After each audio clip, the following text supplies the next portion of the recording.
হুগলির বাম প্রার্থী মনোদীপ ঘোষ চুঁচুড়ার কিশোর প্রগতি সংঘের ১৩১ নম্বর বুথে ভোট দিলেন। সকাল ৭টা নাগাদ তিনিই প্রথম ভোট দেন। মর্নিং।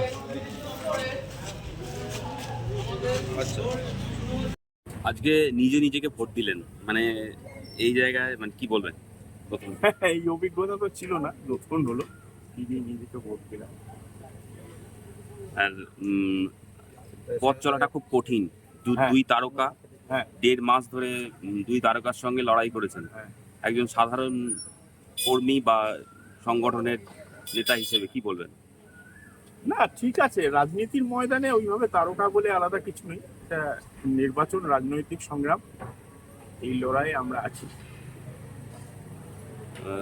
তৃণমূলের এত বা বিজেপির এত প্রতিপত্তি, তার মাঝে কিভাবে লড়াইটাকে দেখছেন বা কিভাবে আজকের দিনটাকে লড়াই করবেন? আমরা তো মানুষের মধ্যে থেকে প্রচার করেছি, মানুষ সাড়া দিয়েছে, তার প্রতিফলন ভোটের বাক্সে হবে।